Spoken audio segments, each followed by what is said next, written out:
Et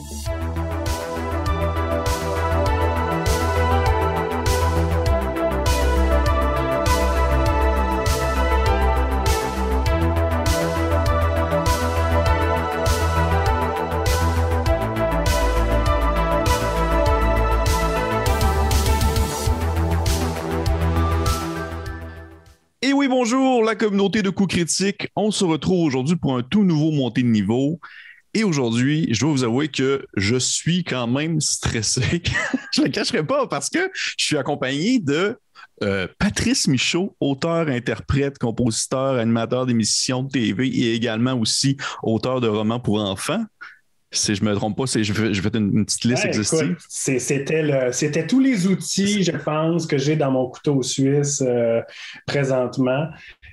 Salut, Pierre. Salut Patrice, ça va bien? Super bien, très bien. Toi aussi, j'espère?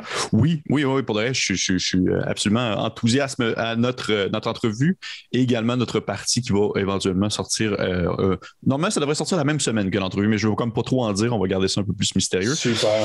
Mais pour les gens qui viennent de nous rejoindre et qui ne savent pas ce qu'est Montée de niveau, parce que c'est le premier que vous écoutez, eh bien, en fait, j'ai un invité que je pose des questions aléatoires, que je pige au hasard parmi une liste que j'ai écrite. Il y en a quelques-unes qui sont spécifiques à l'invité, alors que d'autres qui sont beaucoup plus générales, toujours en lien autour du merveilleux monde du jeu de rôle.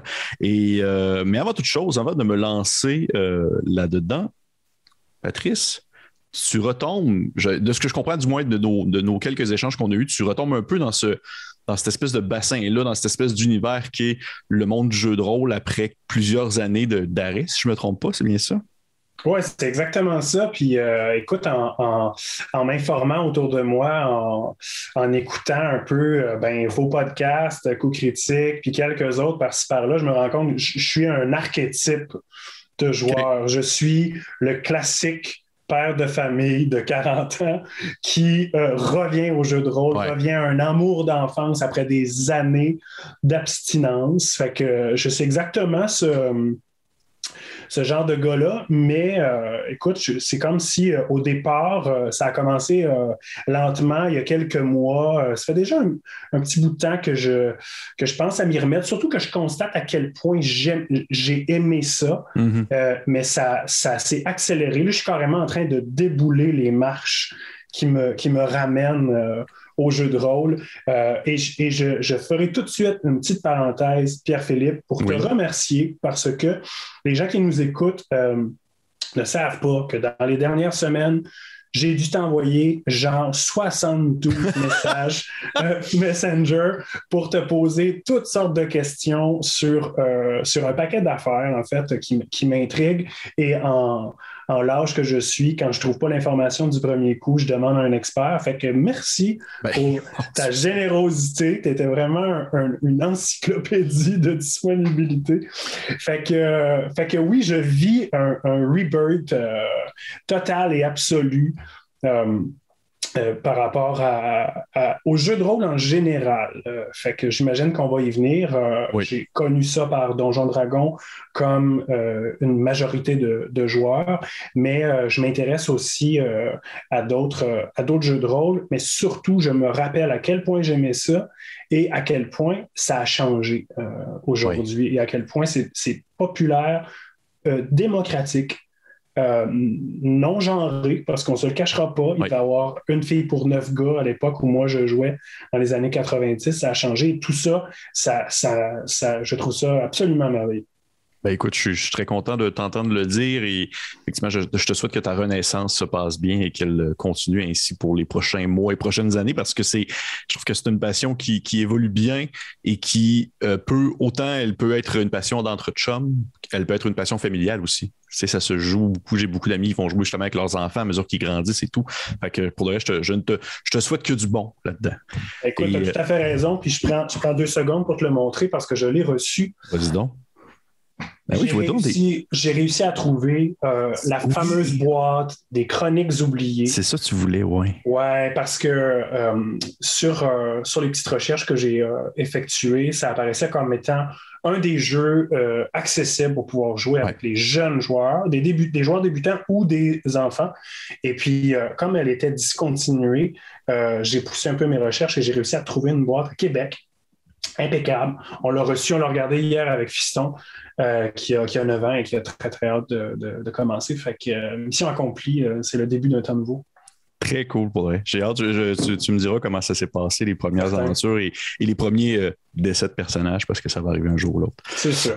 C'est sûr et certain.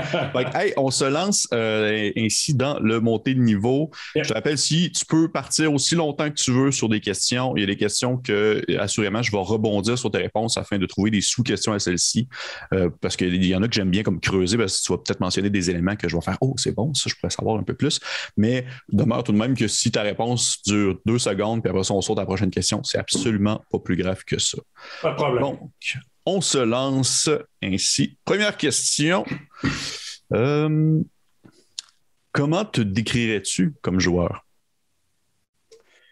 Au présent, je ne sais pas parce que oui, c'est que ça revienne, mais je peux faire l'exercice conjugué au passé, certainement. Je pense que j'étais un joueur très verbomoteur. Je ne pense pas que ça va étonner qui que ce soit. Je ne pense pas que j'étais le plus grand des stratèges, mais j'étais assez tourné sur le roleplay. J'aimais beaucoup incarner mon personnage, le faire parler. J'étais pas du tout un kingpin des règles. Souvent, il fallait me les rappeler. Non, tu peux pas faire ça comme ça. Il faut que tu fasses un jet comme de ça avant de pouvoir. Fait que, des fois, je mettais beaucoup. J'ai comme un cheval fou, tu sais. Ouais. Mais très, très passionné.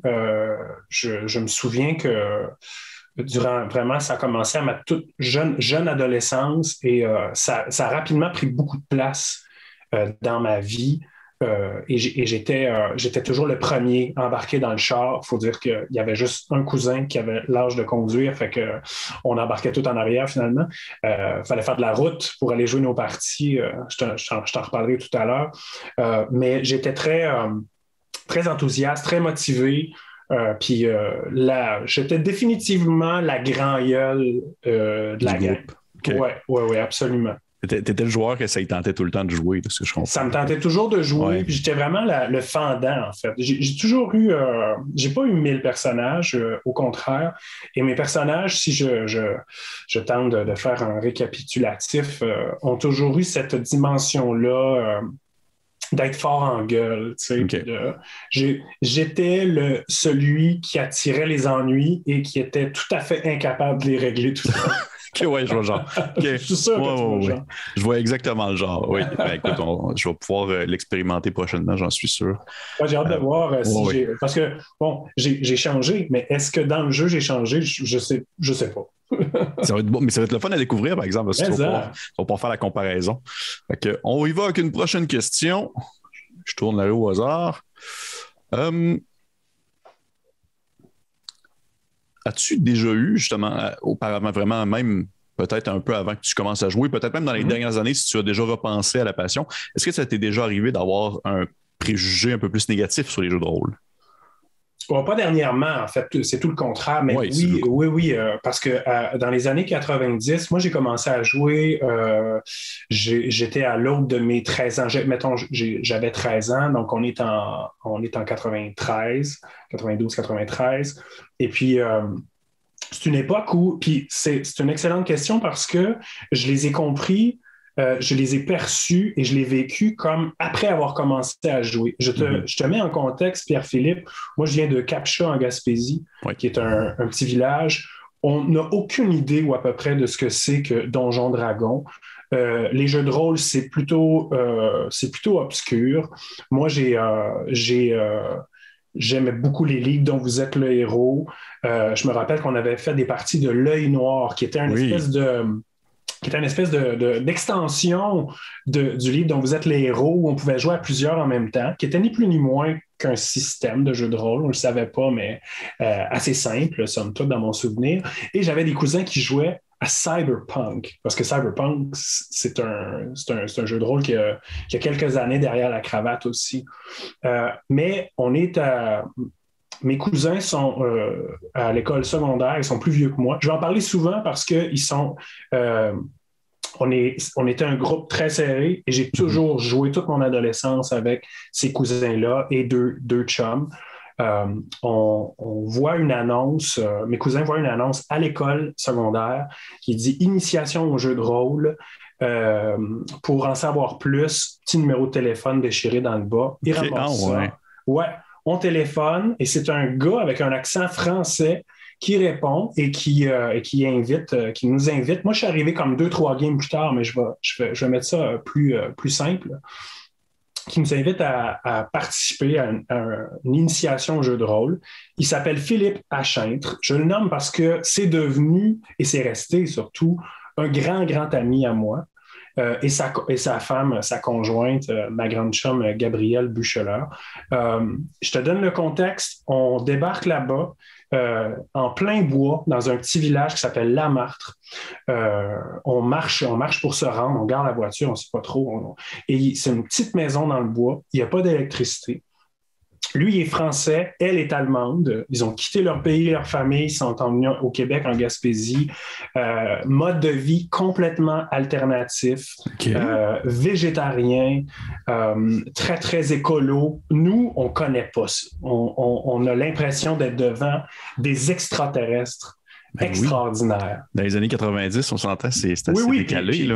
Puis on vient quand même d'un petit village, fait que on n'est pas du tout en milieu urbain.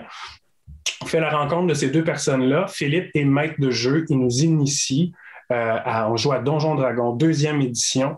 Et on pogne, tout le monde, on pogne de quoi? On est au diapason. Fait que non seulement on découvre le jeu de rôle dans sa plus pure tradition, mais en même temps, on rencontre ces deux personnes-là qui ne ressemblent à rien de tout ce qu'on connaît dans nos familles, nos amis. Et tout ça est intimement relié.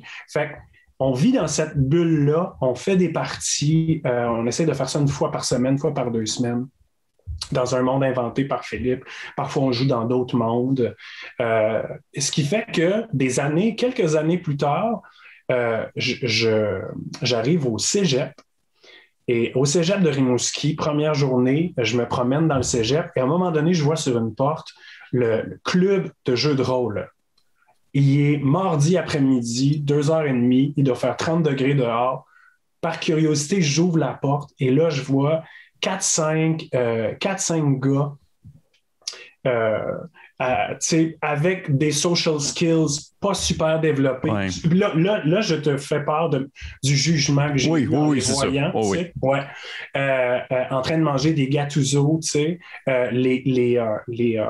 les rideaux fermés sur les fenêtres, puis de faire une game. Puis j'ai vraiment eu un « Oh mon Dieu, c'est ça finalement la rumeur. C'est ça des joueurs de jeux de rôle. Ça ressemble à ça. » Puis moi, je ne ressemble pas à ça. Puis ça m'a comme breaké. Puis je me rappelle très bien avoir dit « Sorry ». J'ai dit « Sorry, je me suis trompé de local. » Puis je suis reparti en arrière. Fait que tu vois, ça a pris un certain temps avant de catcher un peu les préjugés qu'il peut y avoir autour du jeu de rôle, des gens qui y participaient, comme si... c'est des préjugés. Hein? Les préjugés, c'est des idées préconçues, souvent fausses, qui généralisent des situations. Puis moi, je me suis fait avoir par ça aussi. Et je me rappelle très bien quand je l'ai catché. Mais aujourd'hui, je constate que Dieu merci, on a fait beaucoup de chemin par rapport à ça. Et le jeu de rôle s'est beaucoup démocratisé. Oui. On voit surtout, on reconnaît enfin les vertus du jeu de rôle sur les mécaniques de l'imaginaire, sur ce que ça peut permettre chez un jeune il peut se dégainer, il peut vraiment entrer en communication. Au-delà du jeu, là, on parle même plus du jeu. Et toutes ces vertus-là sont beaucoup mieux connues et reconnues aujourd'hui qu'elles l'étaient il y a 20, 25, 30 ans. Oui, développer les compétences sociales, l'improvisation sur les relations. Effectivement, je suis très d'accord avec toi. Puis c'est sûr qu'avec les années, parce que ça a été démocratisé, puis parce qu'on a de plus en plus d'accessibilité, que ce soit en vidéo, en audio, on voit, comme tu as pu voir, que ce n'est pas juste l'image que tu te faisais de ces 5 gars-là assis dans le noir qui jouaient, là, dans le sens que c'est n'importe qui. Exact, c'est ça. Aujourd'hui, moi, je suis encore assez attaché à l'idée romantique de la partie de jeu de rôle. Tu sais, à l'époque, nous, on mettait des chandelles, c'était pas juste pour l'ambiance, c'était pour s'éclairer, il n'y avait pas d'électricité. Tu vois, on était, ça reste, pour moi, c'est des souvenirs extraordinaires, très, très précieux, des amitiés qui perdurent encore aujourd'hui. Mais je constate maintenant, et la pandémie a évidemment accentué tout ça, à quel point on peut avoir aussi du fun à jouer à distance parce que c'est pas pareil, mais c'est quand même une rencontre. Et c'est quand même, c'est extraordinaire. Pourquoi est-ce que j'ai arrêté de jouer? Ben, c'est souvent pour la même raison que plein d'autres, c'est qu'on n'était plus en mesure de pouvoir se rejoindre, d'être ensemble et de jouer. Tandis que maintenant, cette barrière-là est vraiment plus facile à franchir. Tu sais. Oui. Il y a les avantages à jouer à distance, même si pas c'est toujours plaisant de se retrouver autour d'une table. Ça, c'est sûr. Ultimement, ça reste la meilleure manière de jouer, en fait, j'imagine. Mais l'idée de pouvoir le faire à distance me plaît beaucoup. Ben oui, parce que vois-tu, sans l'aspect à distance, il n'y aurait pas de coup critique en soi. Moi, Annabelle, Félix, Francis, on habite tous dans des villes différentes. Puis il y en a là-dedans il y a la seule personne que j'ai vue en vrai pour l'instant, c'est Annabelle. J'ai jamais vu Francis et Félix en personne encore. T'es sérieux? Oui. Ben ça, tu me l'apprends. Écoute, c'est. Je suis plutôt surpris, mais en même temps, ça vient. Ça colle exactement à ce qu'on était en train de dire. Puis ça explique aussi à quel point, pourquoi la communauté grandit autant, pourquoi la bonne nouvelle se répand. C'est parce qu'il y a tout ce réseautage-là qui est maintenant possible. Et puis moi, contrairement à ce que j'aurais pu penser il y a quelques années, je ne boude pas mon plaisir du retour au jeu de rôle, même si ça se fait à distance. Au contraire. Ça facilite tellement plus pour l'horaire et tout ça pour des gens qui ont justement une vie occupée. Les outils maintenant, les outils auxquels on a accès, je regarde des parties évidemment, certaines des vôtres à Coup Critique, d'autres, je regarde les plateformes qui sont disponibles pour pouvoir rouler des games, intégrer de la musique. Je veux dire, là, pour les geeks qui nous écoutent et les habitués, ça a l'air de tomber sous le sens, mais pour les néophytes, il y a vraiment énormément d'outils tripants pour pouvoir jouer à distance et rendre ça le plus immersif possible et le plus trippant possible. Oui, je suis bien d'accord. Bon, on va y aller avec une autre question. Tu as vu que j'ai bien des virgules. Oui, mais c'est correct, c'est correct. C'est bien correct. Je suis très habitué. On y va avec une prochaine question. Yes. Un lecteur assidu t'a lu, comme je t'ai dit, je l'avais dit un peu avant l'entrevue, j'ai fait mes recherches. Tu as lu des grands classiques en passant par Frank Herbert, Robert E. Howard, même Lovecraft. Admettons que tu pourrais te dire, j'aimerais ça qu'il existe un jeu de rôle de tel univers littéraire, ça serait lequel maintenant? Puis ça, tu vois, ça a été un des grands... C'est un grand amour de jeunesse, là. Moi, les jeux de rôle et la littérature fantastique, c'est lié. J'irais même jusqu'à dire, je l'ai déjà dit sur certains plateaux de télé où on me questionnait là-dessus, si je ne commence pas à jouer à des jeux de rôle, les jeux de rôle, pour moi, c'est le tremplin vers la lecture. C'est les premiers bouquins que j'ai lus, c'est les manuels. Après ça, j'ai plongé dans la littérature fantastique. Et après ça, j'ai fait des études en littérature. Comme toi, je crois, si je ne me trompe pas. Oui, tu as fait exactement. des études littéraires aussi. Mon Dieu, je sais pas. Quand est-ce que j'ai dit ça? Mais oui, absolument. J'ai dit ça une fois dans un podcast, puis je l'ai remarqué parce que comme je pense que tu es un gars de Québec, ça, je le savais à cause d'amis communs, tu as dû faire tes études à l'Université Laval, au Deconinck, et puis c'est là que j'ai passé quelques années avant toi.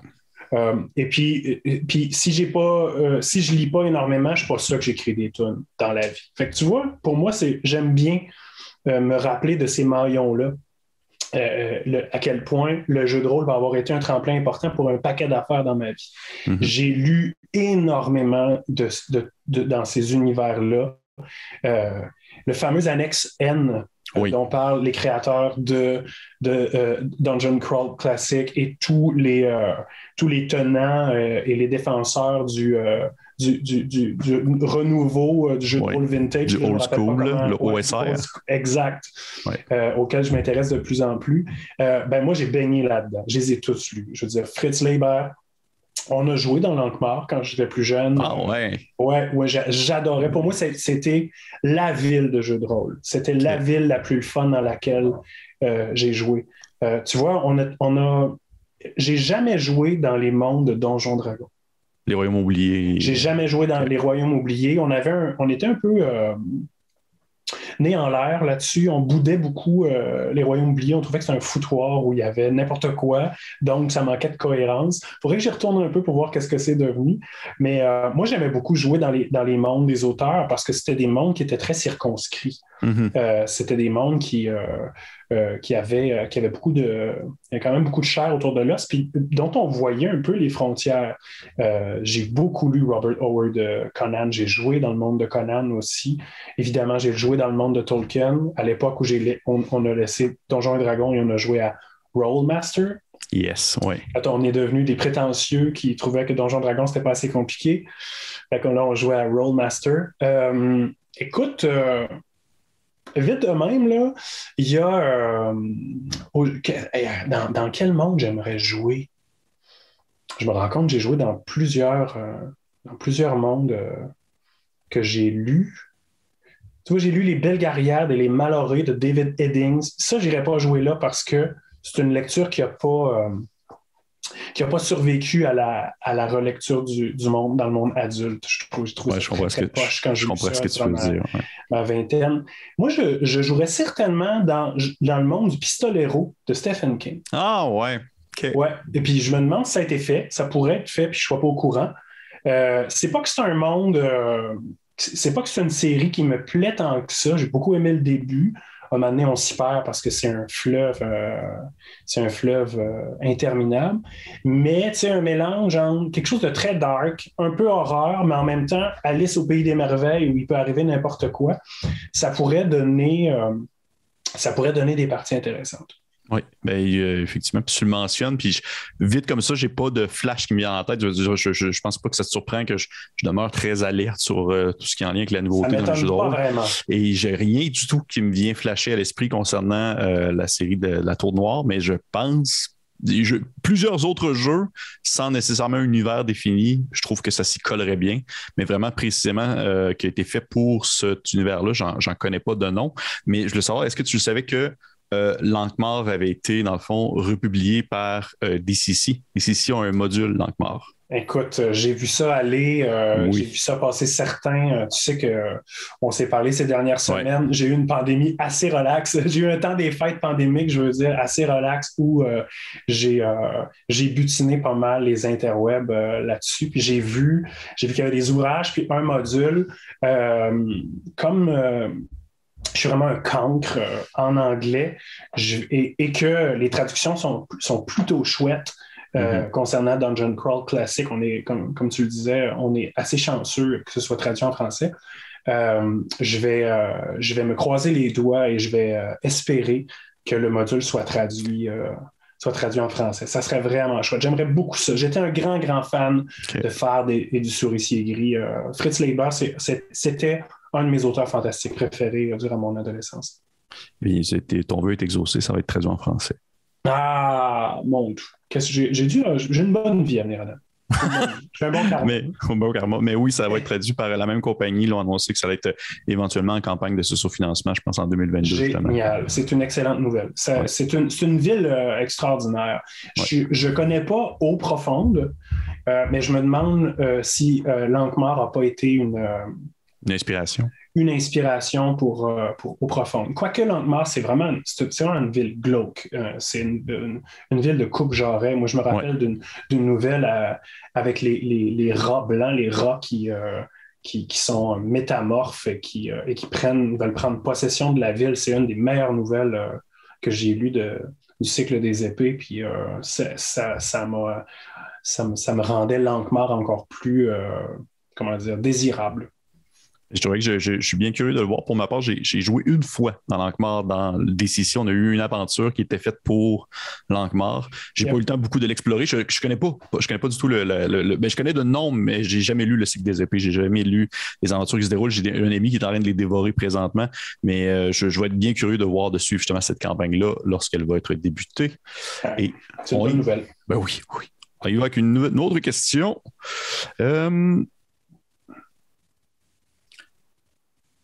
T'aimerais-tu ça, toi, Patrice Michaud? Parce que justement, on rebondit sur le fait que tu as écrit t'as coécrit un livre pour enfants, si je ne me trompe pas. Oui, absolument. J'ai écrit un livre pour enfants qui a été illustré par un autre que moi, Dieu merci. Est-ce que tu aimerais ça créer ta propre aventure ou un module ou un scénario de jeu de rôle que tu pourrais comme publier? Je pense pas tout seul, en fait. Définitivement pas tout seul. Moi, je pense que je suis bon pour... je pourrais être bon pour accoucher de synopsis intéressants. OK. Ça, j'ai vu ça aussi sur Internet. Des fois, c'est juste au lieu d'être... C'est pas des scénarios complets, c'est plus des airs d'aller. Ça donne des sources d'inspiration pour les DM.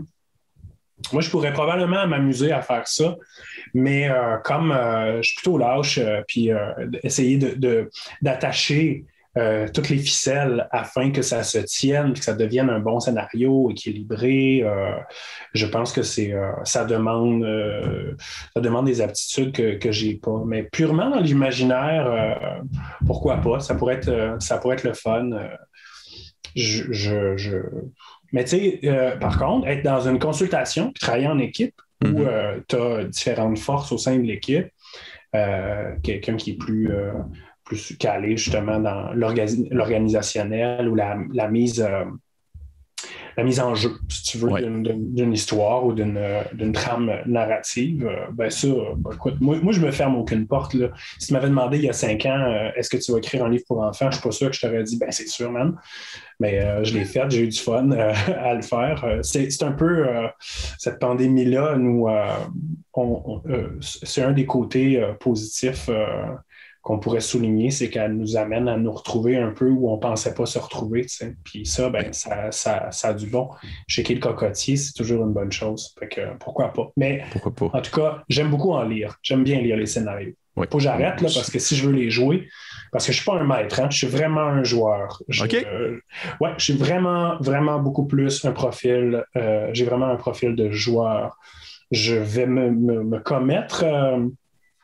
comme maître pour mon fils et ses amis.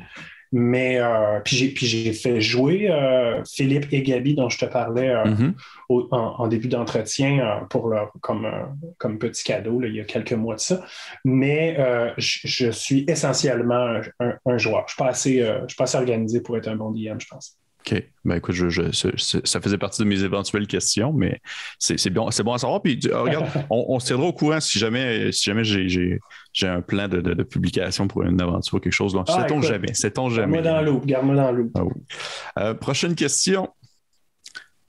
Si on enlève justement le côté médiéval fantastique, est-ce qu'il y a un autre style de partie qui pourrait t'intéresser?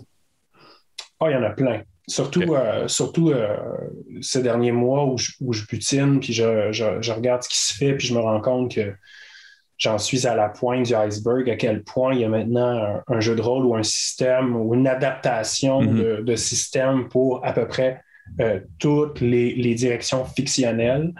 J'ai joué à quelques reprises parfois, je pense que c'était à Call of Cthulhu, mais je me rappelle pas trop des règles.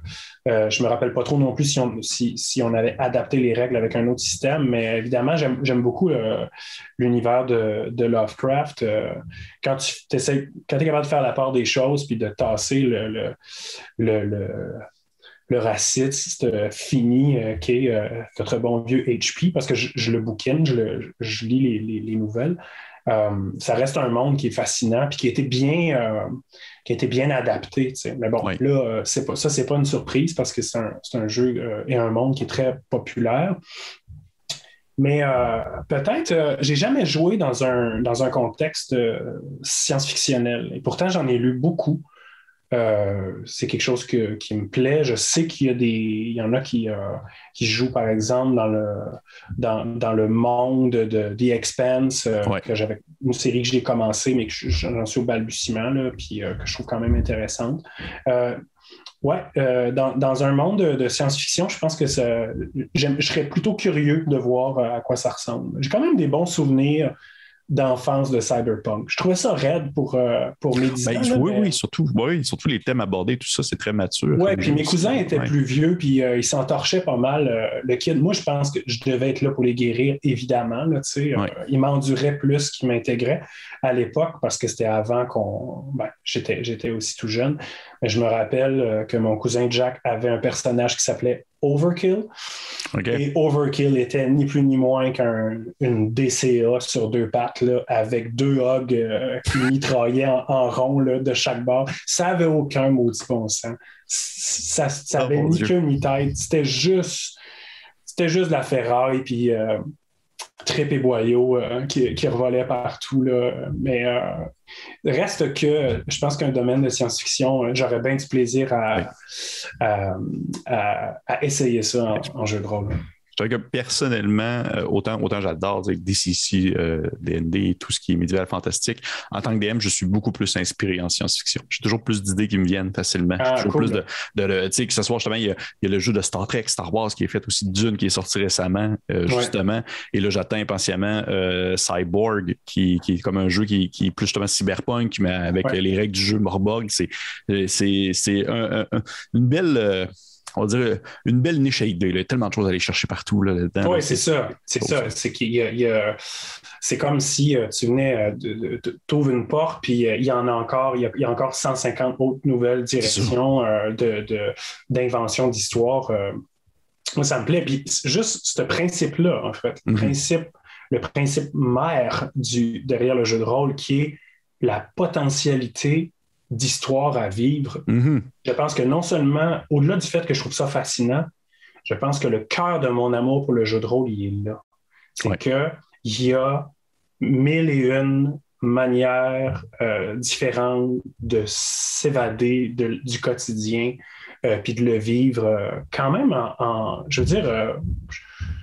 mes premières parties, là, je m'en allais pisser là, le soir pendant la game, là. Puis on était dans Ravenloft, dans une taverne avec Archon Lucas puis sa gang de loups-garous qui se transformaient au fur et à mesure. J'avais la chienne, mon gars, là. Je veux dire, je pissais super vite pour pouvoir rentrer à la lumière. Puis pourtant, j'ai jamais trop eu peur du noir dans le bois. Mais j'étais, tu sais, ça nous amène on peut y entrer tellement profondément que ça nous marque, tu sais. Ça nous marque comme quand on écoute un bon film ou quand on lit un bon livre. Ben, ça nous marque quand on joue une bonne game. Oui. Ah oui, définitivement. Puis, comme tu dis, aujourd'hui, il y a tellement de manières différentes de le mettre en place. Là. Il y a juste, je ne sais pas si, par exemple, est-ce que tu avais déjà entendu parler du jeu? C'est tout récent, surtout avec les nouveautés, les nouveaux livres qui sortent. Il y a tout le temps des nouvelles manières on va dire, d'exprimer puis de mettre en place des mécaniques qui vont favoriser l'ambiance puis l'implication des joueurs puis leur mise en place dans la thématique. Là. Est-ce que tu avais déjà entendu parler du jeu qui s'appelle Ten Candle? Non, ça ne me dit rien. C'est un jeu qui se joue dans le fond avec des chandelles. Puis des dés. Tu as des dés et des chandelles et...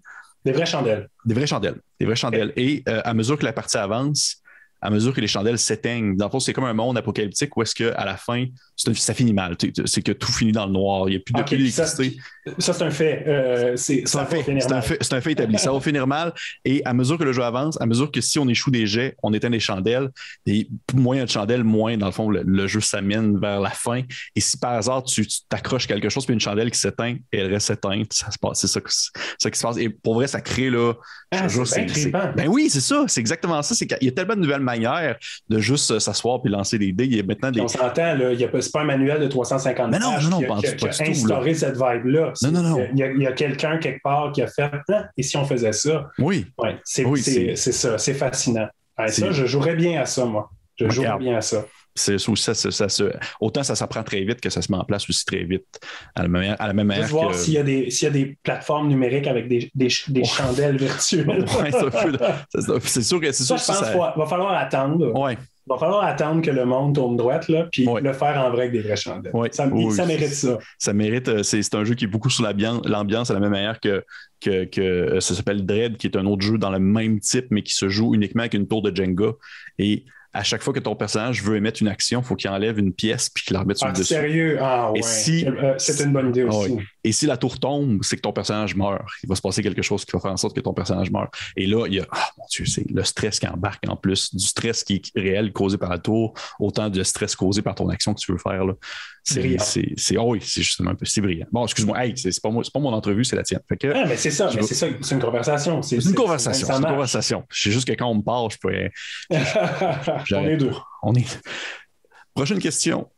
Puis au hasard. Moi, il y a une question que j'espère que tu vas me poser. Je te le dis pas. Aller jusqu'à la fin, je la garde. Là. Okay. Je vais te le dire. C'est niaiseux. Là. C'est juste que je l'ai déjà entendu dans ton segment. Mais si tu ne me l'as pas dit à la fin, je me la pose. OK, parfait. Est-ce que la portée actuelle... Tu as un peu répondu, mais je serais curieux de t'entendre un peu plus là-dessus encore. Est-ce que la portée actuelle du jeu de rôle te surprend? À quel point maintenant, aujourd'hui, c'est rendu gigantesque, là? Ben oui. Ma première réaction, ça a été de constater à quel point je suis largué, à quel point j'ai vraiment raté plusieurs épisodes. Mais ce qui aurait pu avoir un effet un peu pervers de me dire « Ah, c'est rendu bien trop compliqué. Ah, j'appartiens plus à ce monde-là. » Fait que j'y retourne pas. Ça a vraiment eu l'effet inverse. De constater à quel point il y a des communautés actives partout, que c'est intergénérationnel. Mm-hmm. Évidemment, il y a encore des kids de 14 ans, de 12, 13, 14 ans qui jouent à ça jusqu'à pas d'heure dans un sous-sol. En tout cas, je lui souhaite le retour du sous-sol rapidement parce que c'est précieux. Que des gars de mon âge et même des plus vieux comme Philippe, comme Gabi, qui sont fin cinquantaine, qui sont toujours aussi passionnés de jeux de société, de jeux de table, mais des jeux pas possibles, là, comme l'ancien Dune, le Dune des années 90. La game, ça durait 8 heures. Avec la planète, là, au centre? Avec la planète au centre. Hey, moi, j'ai trippé à jouer à ça. J'aimais beaucoup ça. Je perdais systématiquement parce que j'avais toujours les Harkonnen. L'Arconen, je veux dire, c'était à moins, il faut que tu te battes, t'as jamais rien, en tout cas. C'est vraiment parce que j'ai trippé sur Dune que j'aimais jouer à ce jeu-là. Mais c'est de constater que ça n'a que l'arbre n'a fait que se multiplier en termes de branches, puis et maintenant, on peut faire des... Tu sais, je veux dire, j'essaie d'aborder la plateforme Roll20 parce que on va probablement, avec un autre vieux chum, commencer une partie. C'est quand même une belle histoire pour lui aussi. Il s'appelle Boran Richard, professeur de cégep. Je ne sais pas si vous voudrez que j'en parle. De toute façon, il ne saura pas, ou ben non, il saura, puis ça va être drôle. Et qui est professeur de cinéma au cégep de Chicoutimi, mais qui, dans sa jeune vie, a été le premier à ouvrir une boutique de jeux de rôle et accessoires dans l'Est du Québec. Ça s'appelait la Gargouille des Reins à Rimouski. Et quand il l'a vendu, c'est devenu le Fou du Roi et c'est toujours ouvert à Rimouski. Et puis, on a jasé il n'y a pas si longtemps et puis c'est venu sur la conversation et j'ai su qu'il avait recommencé à jouer avec des vieux chums à distance sur Roll20. En tout cas, c'est là-dessus qu'on va jouer. Et puis, on a constaté qu'on était à peu près en même place, qu'on avait envie de jouer, qu'on avait envie de se voir, puis que c'était un bon principe, une bonne défaite pour le faire. Fait que toutes ces nouvelles manières de jouer, ces nouveaux jeux-là, toute la diversité au sein de la communauté, je comprends pourquoi ça m'appelle autant d'en faire partie puis de recommencer à jouer. Parce que je trouve ça beau. Je trouve que le jeu de rôle, il rencontre ces vraies lettres de noblesse, parce que c'est quand même une sacrée belle activité, parce qu'elle se vit en commun, entre humains. Autant autrefois, on avait justement l'image très cliché des joueurs, comme tu as mentionné tout à l'heure, que maintenant, c'est là, on voit la possibilité, puis là, on dit l'infini que peut apporter le jeu, alors que tu te rends compte que c'est tellement une marée de gens différents, provenant de différents milieux, de différents âges, de différents groupes, pays, de différents pays aussi. Tu peux jouer avec un Français, un Belge, un Suisse. C'est ça. C'est ça, c'est que ça. Là, c'est même mieux une Française, une Belge et une Suisse. Oui. Parce qu'il y a beaucoup de filles maintenant qui sont adeptes de jeux de rôle, ce qui n'était pas nécessairement le cas, je ne me répéterai pas, mais pour toutes ces raisons-là, c'est vraiment chouette de voir ça aller. Oui, je ne peux qu'être d'accord avec toi là-dessus. Bon, eh bien, nous arrivons bientôt déjà à notre dernière question. Et je pense pas que je t'ai posé. C'est quoi ta question? C'est quoi ta question? Dis-la donc. Écoute, c'est niaiseux comme tout, là. Tu l'as posé à quelques reprises dans les autres montées de niveau. C'est quoi ton monstre préféré dans D&D? Bon. C'est quoi ton monstre préféré dans D&D? Ben maintenant que tu en parles, Pierre-Philippe, je suis super content que tu me la poses, cette question-là. C'est important. Parce que mon monstre préféré dans D&D, c'est le Doppelganger. Oh! Je ne sais pas si je le prononce comme il faut. C'est comme ça que je le prononce aussi. Le Doppelganger, qui est un monstre extraordinaire, c'est comme Batman, en fait, dans le sens où Batman, c'est mon super-héros préféré parce qu'il n'y a pas de super-pouvoir. Il fait, tu sais, c'est comme, il fait une affaire, puis c'est comme être just fucking fort, mais il n'y a pas, c'est pas, le Doppelganger, ça fait une affaire. C'est que ça prend l'apparence des autres. Le nombre de fois on s'est fait avoir par un doppelganger, tu sais, tu dis, il y a une capacité. La bébête, elle a une capacité, mais c'est tellement pluriel ce que tu peux faire avec. Tu sais, tu peux te faire avoir, tu peux évidemment être dupé, trompé, t'amener à te retourner contre quelqu'un qui était pourtant ton allié, etc.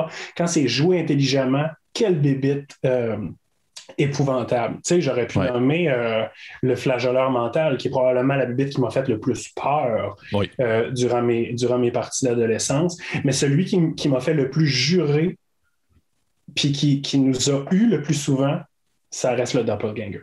Oui, c'est vrai que c'est un incontournable. Je ne sais pas si tu savais, mais il y a une race à la 5e édition qui est comme un descendant du doppelganger que tu peux jouer. Non, je sais pas tout ça. Mais je te le dis, si jamais... Je viens au monde, j'adore. Je te le dis, c'est un peu comme... Hey, j'ai une question pour toi. Oui, vas-y. Parce que moi aussi, je suis capable d'être animateur, tu sauras. Je taquine. C'est quoi l'affaire avec la Rakokra? Pourquoi? Dans le sens où, quand j'en entends parler, moi, la Rakokra, pour moi, c'est un bébite dans mon fameux bestiaire deuxième édition que j'ai derrière, tu sais, l'espèce d'oiseau semi-humanoïde, semi-trail. Là, je sais qu'on peut jouer un Rakokra. Je sais qu'il y a des DM qui sont pas chauds à l'idée. Fait c'est quoi l'affaire avec la Rakokra? OK, je t'explique rapidement avant ma vraie dernière question. J'endors, puis ça fait 3 jours. C'est parce que il existe quelque chose qui s'appelle des Adventure League. Puis c'est dans le fond, c'est des regroupements de gens qui organisent des parties comme un peu officielles d'aventures de D&D qui sont publiées par Wizards of the Coast et tout ça. Et c'est souvent des aventures avec des objectifs. C'est un peu plus sans nécessairement dire, et c'est moins RP, c'est beaucoup plus vers la tâche, tourné vers la tâche. On accomplit ça, on fait ça. Souvent dans ces parties-là, les DM vont interdire les Arakokra, si ce n'est pas par défaut, dans les Adventure League, tout simplement parce que le fait de pouvoir, en tant qu'Arakokra, dès le niveau 1, te déplacer en 4 dimensions, c'est absolument trop cassé pour tout le monde. Tu peux voler. C'est-à-dire qu'il vole. Oui, c'est ça. C'est beaucoup trop fort. C'est beaucoup trop fort pour n'importe quelle autre race. Dès le niveau 1? Oui. Ah oui, ça doit être un hostie de casse-tête pour les DM. Puis c'est ça, c'est que c'est très difficile pour un DM d'adapter, si on veut, son aventure en se disant « OK, il faut que je prenne en considération que lui, il va voler. » C'est un peu weird de la part de D&D d'avoir fait ça, parce que moi, je lisais sur le druide. Bon, encore une fois, je le rappelle, c'est un retour que je fais, je suis néophyte. Là, on le sait. Je pense que le druide, dans son pouvoir de métamorphose animale, a accès à des animaux qui volent vraiment rendus à haut niveau. Oui. Je pense que c'est terrestre, après ça c'est nage, après ça c'est vol, c'est vraiment loin. Puis je trouvais ça correct. justement parce que moi, je suis plutôt de l'école de quand les personnages sont très, très forts, ça devient moins intéressant que quand ils sont. Tu comprends? Souvent, c'est le fun de se démerder Oui, je comprends très dans bien. le jeu de rôle. Mais Oui. là, je catch bien là, que si dès le niveau 1, il peut voler. Oui, des niveaux 1, il peut voler. Le pire, c'est qu'il y a d'autres races, tu sais, il y a d'autres races qui ont eu comme quelques capacités dans ce genre-là, mais souvent, c'est pour un temps limité. Souvent, ça va être le temps d'une minute ou quelque chose. Ouais. Mais il me semble, je me trompe pas, là, sinon les gens pourront le dire en commentaire, mais je sais que dès le niveau 1, il peut voler, mais je ne sais pas si c'est pour tout le temps, s'il peut tout le temps en Ouais, train c'est de ça. Si c'est flotter. dans sa nature, Ouais, là, si c'est en comme nature le premier des moineaux. Là. ou s'il est limité un peu, je ne le saurais pas dire, mais c'est pour ça. C'est pour ça que Ça souvent les répond, DM. ça répond à ma question Ouais. existentielle là, par rapport à la racocra. Ouais. Mais comment je pourrais dire, D&D, surtout avec les derniers livres qui sont sortis, de ce qu'on comprend de Wizard, ils ont vraiment, en tout cas, de mon point de vue, ils n'ont vraiment pas à cœur, ou du moins, c'est pas dans leur objectif de créer un jeu qui est maintenant, je dirais, balancé. Dans le Ouais. sens qu'il y a beaucoup de races, beaucoup de classes qui ont des capacités beaucoup trop fortes, beaucoup très, très fortes comparativement à d'autres classes, d'autres races. Fait que, pour ma part, ça me dérange pas tant, je te dirais, la Ouais. Rakokra. C'est pas tant d'un point de vue que c'est trop fort, c'est un point de vue que j'ai l'impression qu'ils vont résoudre certains problèmes ou certaines trames narratives trop rapidement avec le simple Ouais. fait que quelqu'un va pouvoir voler par-dessus un muret ou. Ça peut être un peu chiant pour le Ouais, reste du groupe aussi. oui. Puis je parle, tu sais, il y a toujours un ou deux joueurs, pas toujours, mais ça peut arriver, qui effectuent un retour, qui est moins calé Ouais, dans le jeu, puis qui ne les a pas, ces nouveaux livres-là. Il ne ouais. connaît pas ces races-là. Puis lui, il s'est fait un guerrier bien bête, là, puis il a envie de jouer ça, puis là, tu te ramasses à, oh mon Dieu, j'ai fait de mauvais choix. Je suis le boulet du groupe. Moi, je suis vraiment là-dessus, je pense que je fais mon âge. Je suis un enfant de la deuxième édition qui n'était pas une édition très boostée. Non. Fait que les races, les classes et les profils de classes qui donnent beaucoup d'options très fortes, c'est souvent celle qui m'intéresse le moins. Je suis vraiment dans la balance d'un groupe. Je trouve qu'une belle partie, une partie le fun, ça va aussi avec, c'est très personnel, ça va aussi avec un groupe de personnages balancés. Oui. Ben écoute, je suis absolument d'accord, mais je pense que ça explique un peu pourquoi tu as ton intérêt envers DCC qui demeure très classique dans justement sa création de personnages, les différents archétypes et tout ça. Là, on s'entend, c'est pas trop flyé non plus, là, et c'est pas trop débalancé non plus. Mais pour y aller avec ma dernière question que j'ai pigée au hasard, ce serait quoi ta technique pour initier quelqu'un qui n'a jamais joué à un jeu de rôle et qui ne connaît même pas ça, qui n'a jamais. Il ne sait pas c'est quoi le concept même. Ben, je pense que la première règle fondamentale pour moi, ce serait vraiment de ne pas se prendre au sérieux. C'est-à-dire, sans nécessairement faire une game qui est juste de la rigolade, parce que moi, je peux être assez piqué là-dessus. Moi, j'aime beaucoup qu'on rigole durant la game, mais jouer dans un monde complètement loufoque, genre toi t'es un manchot, moi je suis une poignée de porte, puis elle c'est une tasse de café. C'est pas souvent ce qui me tente, tu sais, mais je comprends la patente, évidemment. Mais je pense que c'est dans la perception des gens qui n'ont jamais joué, c'est que c'est compliqué. Ouais. Puis c'est tellement compliqué que t'es out of the box. Mais pourtant, c'est très facile d'être in the box. Ça prend rien. Les règles, c'est là pour être adapté, surtout pour commencer, tu sais, de rendre ça plus lisse, plus abordable. Fait que moi, je pense qu'il ne faut pas se prendre au sérieux comme se permettre de faire des erreurs, comme dans n'importe quoi, en fait. Mm-hmm. Je me rends compte que c'est pas différent de plein d'affaires. Tu sais, faut pas se prendre le chou, tu sais, puis souvent l'appétit vient en mangeant. Et puis je pense que dans le jeu de rôle, c'est pareil. Commençons par de petites bouchées et le festin viendra bien assez tôt. Puis comment tu le décrirais à quelqu'un quelqu'un te pose la question, mais c'est quoi le jeu de rôle? Ben, le jeu de rôle, d'abord et avant tout, c'est une occasion d'être ensemble, physiquement ou pas. Il y en a qui jouent au poker, Mhm. Il y en a qui pratiquent un sport, il y en a qui vont, peu importe ce qui t'allume dans la vie, c'est une réunion, mais qui est axée sur un jeu où on vit une autre vie que la nôtre. Et ça peut se camper dans une infinité de déclinaisons, une infinité de mondes. Qu'est-ce que tu as envie de faire? Qu'est-ce que tu aurais? Si tu n'es plus soumis aux règles du réel, qu'est-ce que tu ferais? Qui deviendrais-tu? Puis moi, je partirais de ça. Puis après ça, on build un narratif, puis on build quelque chose à accomplir, où on va se permettre d'être ce personnage-là. Moi, je l'aborderais comme ça. Vraiment au niveau personnel. Avant même d'être dans l'imaginaire, là, je dirais, qu'est-ce que tu rêverais, nos limites, de devenir? T'sais? C'est intéressant parce que je vois vraiment tes études littéraires transparaître parce qu'habituellement, les gens vont souvent mentionner, quand je pose cette question-là, les personnes vont souvent dire en premier lieu, ils vont tout de suite immédiatement comparer ça à un jeu de société, c'est-à-dire le contexte des règles, mais avec l'interprétation de quelque chose, alors que toi, au contraire, tu es allé directement dans le très personnel. Dans la moi, je suis dans le personnage, je suis dans la fiction big time, c'est sûr. Mais c'est intéressant. Ouais, j'aime ça comme réponse. J'aime beaucoup ça. Donc, c'est déjà la fin. Ça passe tellement vite, ces histoires-là. C'était super le fun. Oui, pour de vrai, j'ai vraiment apprécié ça. Si ça ne dérange pas, j'ai ma petite question bonus que je pose à la fin. Oui, la fameuse question bonus. Où est-ce que souvent, je mets pour les gens qui nous écoutent, je mets mon invité dans une mise en situation d'une partie et je lui demande qu'est-ce qu'il voudrait jouer et il s'exprime ainsi. Bien là, je me suis basé sur justement tes différentes lectures et tout ça. Et ma proposition pour toi, imagine, OK, on est dans une partie, on est dans le troisième âge de la Terre du Milieu. Bien sûr. OK.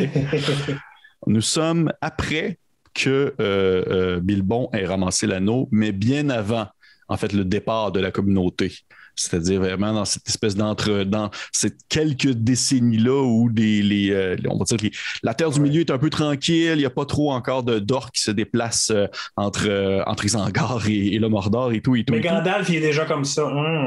Gandalf est déjà en train de réfléchir. Il est déjà en train de réfléchir quelque part assis sur une roche, là, puis il est comme pas trop sûr de qu'est-ce qui se passe. Et la mise en situation, c'est que toi, tu es engagé par quelqu'un de la ville de Bré pour aller porter un colis aux nains des montagnes de fer. C'est-à-dire, là, tu traverses une méchante partie de la section de la carte de la Terre du Milieu, en haut, en passant par la forêt des elfes, et bien sûr, justement, tout ce qui est les monts brumeux, je pense, le nom, et aussi la Grande Plaine. Et même si je prends en considération que la partie commence à Bré, tu peux partir un peu ce que tu veux en termes de personnages, en prenant bien sûr en considération les limitations du Seigneur des Anneaux. Là, tu ne vas pas me sortir un gobelin ou un orc. Dans ce contexte-là, dis-toi une partie très intimiste, peut-être toi et un autre joueur. Vous êtes seulement deux pour pouvoir faciliter un déplacement rapide dans les terres du milieu. Qu'est-ce que tu te pars? Patrice Michaud, qu'est-ce que tu te pars? Écoute, je me pars définitivement pas un elfe. Okay. Je ne pars définitivement pas un nain pour différentes raisons, mais aussi parce qu'il faut que ça aille vite, mais aussi pour que ça aille vite, il faut que tu passes inaperçu. Donc, je vais jouer un homme, peut-être un Dunedain du haut, un peu comme Aragorn, évidemment. Les descendants qui ont un fond de 100 elfes, évidemment que je vais jouer un rôdeur, ça tombe sous le sens. Pour pouvoir me repérer, pour pouvoir avancer rapidement et ne laisser aucune trace sur mon passage afin de mener ma mission à bien. Mais s'il y a un peu de Patrice Michaud dans le personnage, il va quand même revenir un peu sur ses pas entre la comté et Bré. Pour aller passer une soirée avec un personnage qu'il a beaucoup aimé, le Patrice Michaud en question, quand il était plus jeune, et qu'il aurait vraiment aimé voir dans le film, qui trouve que c'est un sacrilège. Tu parles de Tom Bombadil. Je parle de Tom Bombadil. Moi, je veux dire, s'il y a une soirée à passer avec quelqu'un, c'est avec Tom Bombadil.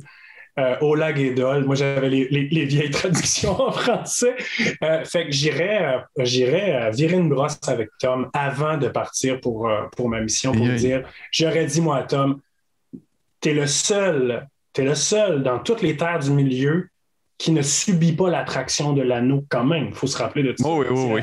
Même Gandalf, il ne veut pas le toucher. Mais Tom, c'est pas n'importe qui. Là.